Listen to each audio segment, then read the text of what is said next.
Hello, and welcome to today's Explainer. Look, have you ever stared at your bank account and thought, I'm working so hard, why isn't my money actually growing? Trust me, it's a totally normal feeling. We've all been there. But here's the real secret. Most people aren't losing their wealth because of some massive, dramatic financial catastrophe. Nope.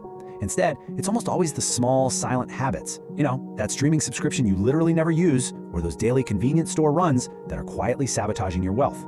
So today, we're going to shine a giant spotlight on those everyday routines. We'll break down the 7 specific habits holding you back, and, way more importantly, we're going to give you incredibly simple, practical fixes for every single one. No complicated jargon, absolutely zero judgment, just straightforward steps to help you take back control. Let's do this. So, here is our roadmap for today. We're covering 1. The silent wealth killers, 2. Fixing daily cash leaks, 3. Timing and emergency savings, 4. Avoiding common mindset traps, 5. Keeping your money simple, and finally, 6. Consistency over perfection. All right, let's jump right into section 1, the silent wealth killers. Okay, we need to start with what is basically the golden rule for this entire explainer. Awareness plus action equals growth. Listen, the very first step to any kind of financial improvement is simply recognizing that a problem exists. I mean, it's literally impossible to fix what you refuse to acknowledge, right? But, and this is a big but, awareness by itself isn't enough. We have to pair that new understanding with small, totally manageable actions. When you lock those two things together, financial growth doesn't just become possible, it becomes practically inevitable. Moving on to section 2, fixing daily cash leaks. Let's look at the first major habit holding people back, and it's a big one, not tracking your money. The harsh reality is, if you don't know exactly where your cash is going every single month, it's going to be incredibly hard to improve your situation. You're basically flying blind.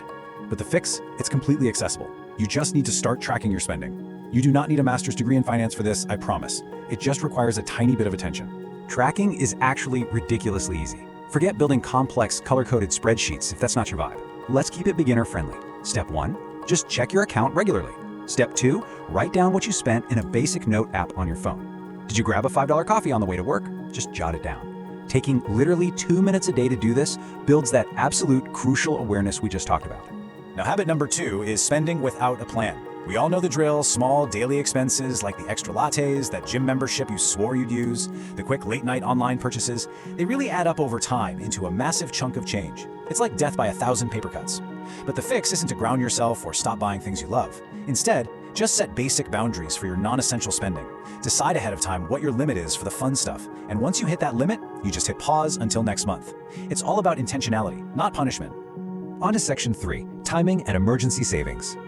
Okay, habit number 3 is a massive roadblock for so many of us. Waiting for the perfect time. Actually, scratch that, waiting for a mythical perfect time. How often have we told ourselves, oh, I'll start saving when I get that next raise, or I'll start investing when the market calms down? Waiting around like this just delays your real, meaningful progress. The simple fix here is to start small today and just adjust as you learn. Action creates momentum. Even if it's just $5 a week, getting started right now is vastly superior to waiting for some magical, perfect moment that honestly might never arrive. Habit number 4 is ignoring your savings. Listen, without any savings, an unexpected expense, like blowing a tire or getting a weird medical bill, doesn't just hurt your wallet, it derails your entire month. It shouldn't have to be a full-blown crisis every time life throws a curveball. So the simple fix is to build a small emergency buffer over time. Let's clearly define what that means. An emergency buffer is simply a small, gradually built savings fund designed specifically to handle those random, unexpected expenses so they don't wreck your life. Notice those key words, gradually built. There is absolutely zero shame if your buffer is sitting at 0 right now. None. The whole goal is to slowly funnel small amounts of cash into a separate account. That way, when the car inevitably breaks down, you've got the cash ready and your daily life just keeps on going without missing a single beat. All right, section 4, avoiding common mindset traps. Habit number 5 is following random advice. Man, we are constantly bombarded with financial tips these days, from social media, from well-meaning friends, from the news. But remember, not every strategy fits everyone's unique situation. What works perfectly for some 50-year-old millionaire might be absolutely terrible advice for a college student just trying to pay off student loans. The fix? Understand before you act. Always take a beat to research and ask yourself, does this advice actually align with my specific financial reality, before you go changing your whole life around it? And right alongside that is habit number 6, giving up too early. We live in such an era of instant gratification, but genuine financial results, they just take time, period. If you start a new budget and you aren't suddenly swimming in wealth by month 2, it's super tempting to just throw in the towel. The solution here is to aggressively focus on consistency, not quick results. Building wealth is a marathon, not a sprint. If you can just stay consistent with your good habits, the compound effect is eventually going to do all the heavy lifting for you. Which brings us to section 5, keeping your money simple. Habit number 7 is overcomplicating your money. When we consume way too much complex financial information, we often get totally paralyzed by the options. You start wondering, which account type, which app should I use, which exact investment vehicle is optimal? Stop. The absolute best approach is keeping things simple and practical. Find a basic system that makes sense to you and just stick with it. Because complexity rarely equals better results, usually it just equals a whole lot more stress. And finally, Section 6, consistency over perfection.